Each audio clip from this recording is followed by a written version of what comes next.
First step. అంటే second step వచ్చేసరికి ఈ రిమూవ్ చేసిన చోట కొత్త మొక్కలు నాటుకోవడం. ఈ కొత్త మొక్కలు నాటుకోవడానికి కూడా డిపార్ట్మెంట్ ద్వారా గరిష్టంగా హెక్టార్ ఉన్న వాళ్ళకి 100 కొబ్బరి మొక్కలను ఇవ్వడం జరుగుతుంది. సో ఈ రిమూవ్ చేసిన చోట వేసుకుంటే, అలాగే తనకి గ్యాప్ ఫిల్లింగ్ ఎక్కడైతే చేయాలనుకుంటున్నాడో అక్కడ కూడా చేసుకునేలాగా ఈ 100 కొబ్బరి మొక్కలను ఇవ్వడం జరుగుతుంది హెక్టార్కి. అలాగే మూడో స్టెప్ వచ్చేసరికి రిజర్వేషన్. ఉన్న తోట అందరినీ ఆయన నీట్గా మలుచుకోవడం కోసం, మెయింటెనెన్స్ కోసం రిమైనింగ్ అమౌంట్ అనేది ఇస్తాము. సో ఇది టోటల్ 54,000 పర్ హెక్టార్ అండి. ఇది ఫర్ 2 years. ఫస్ట్ ఇయర్ ఏంటంటే మనకి రిమూవల్కి, రీప్లాంట్కి, రిజర్వేషన్కి మూడింటికి వస్తుంది అమౌంట్. బట్ సెకండ్ ఇయర్కి వచ్చేసరికి only 8,750 rupees only for reservation వస్తుంది. అలాగే 2 years వాళ్ళకి సబ్సిడీ అనేది ఎలిజిబుల్ అవుతారు, ఒక సింగిల్ బెనిఫిషరీ. దీన్ని ఏంటంటే క్లస్టర్ బేసిస్లో చేస్తారండి. ఇండివిజువల్ ఫార్మర్కి ఒక విలేజ్ నుంచి చేయడం అలా ఉండదు. వన్స్ ఈ స్కీమ్ మనకి టార్గెట్ వచ్చిందంటే అది క్లస్టర్ బేసిస్లో చేయాలి. ఈ స్కీమ్ మనకి ఫస్ట్ ఎప్పుడైతే మనకి డిపార్ట్మెంట్స్ టార్గెట్ మనం రీచ్ అవుతామో, ఫస్ట్ ఆర్ఎస్కే అసిస్టెంట్స్ చేయాల్సింది బేస్ లైన్ సర్వే అయితే కండక్ట్ చేయాలండి. బేస్ లైన్ సర్వే అంటే నథింగ్ బట్ మీరు ఫార్మర్ టు ఫార్మర్ ప్రతి ఫీల్డ్ తిరిగి ఆ ఫార్మర్ యొక్క ఫీల్డ్లో టోటల్ హెల్దీ పంప్స్, అతనికి ఎన్ని ఎకరాలు ఉంది, టోటల్ హెల్దీ పంప్స్ ఎన్ని ఉన్నాయి, అన్హెల్దీ పంప్స్ ఎన్ని ఉన్నాయి, అంటే అన్హెల్దీ అంటే సెనైల్ పంప్స్ కానీ, జూనియల్ పంప్స్ కానీ, లేదా పెస్ట్ అండ్ డిసీజ్ అటాకైన్ పంప్స్ కానీ, ఇట్లా మీరు అంతా లిస్ట్ అవుట్ చేసుకోవాలి.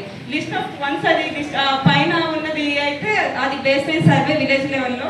నెక్స్ట్ వచ్చేసరికి ఆ ఫార్మర్ ఏవేవైతే తీయడానికి విల్లింగ్ ఉన్నాడో అతనితో అవన్నీ కూడా కట్ చేయించాలి. సో అలాగే హెక్టార్కి మాక్సిమం 32 వరకు మనం కట్ చేయించాలి. మనం వాటిని మార్కౌట్ కూడా చేయాలి. మార్కౌట్ చేశాక రైతు వాటిని అనేది కట్ చేస్తాడు. వన్స్ రైతు అది రిమూవ్ చేశాక అదే ప్లేస్లో మనం కొత్త మొక్కలు కూడా వేపిస్తాం. అది సెకండ్ స్టెప్. అండ్ ఇదేంటంటే మనకి ఈ కొబ్బరి మొక్కలు మన ఎమ్మెల్యే గారి ద్వారా ఇది పబ్లిష్ చేయడం జరిగింది ఉద్యాన ప్రాంతాల్లో. అలాగే లాస్ట్ వీక్ వచ్చేసరికి ఇప్పుడు మనకి సిడిపి స్కీమ్స్ ఏవైనా అంటే 10 హెక్టార్లు 20 హెక్టార్లు ఇలా టార్గెట్లో రాదండి. చాలా మాసివ్ టార్గెట్లో వస్తుంది అది. అంటే 500 1000 హెక్టార్లు ఇలా వస్తుంది. మనం క్లస్టర్ బేసిస్లో వెళ్తాం కాబట్టి సిడిపి స్కీమ్స్ ఏంటంటే మెయిన్ సిడిపి టీమ్ విజిట్ ఉంటుంది. వన్స్ ఆ స్కీమ్ కంప్లీట్ అయ్యాక మనం బేస్ లైన్ సర్వే కంప్లీట్ చేసి స్కీమ్ అంతా కంప్లీట్ చేసుకున్నాక అటు ఫైనల్గా సిడిపి టీమ్ విజిట్ అయితే ఖచ్చితంగా ఉంటుందండి. ఈ టీమ్ విజిట్లో సెంట్రల్ సిడిపి మెంబర్స్ ఉంటారు. నెక్స్ట్ మన స్టేట్ నుంచి హైయర్ అఫీషియల్స్ కొంతమంది ఉంటారు. అలాగే ఇక్కడ మన డిపార్ట్మెంట్ అంటే జిల్లా స్థాయి హైయర్ అఫీషియల్స్ ఉంటారు. నెక్స్ట్ కేవీకే నుంచి మనకి సైంటిస్టులు కూడా ఉంటారు.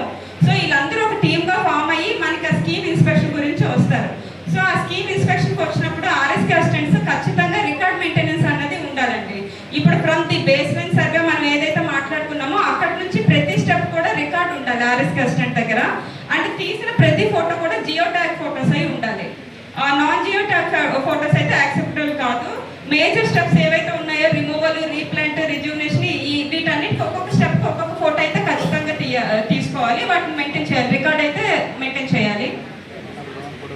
సో అది R&R కొబ్బరి పునరుద్ధరణ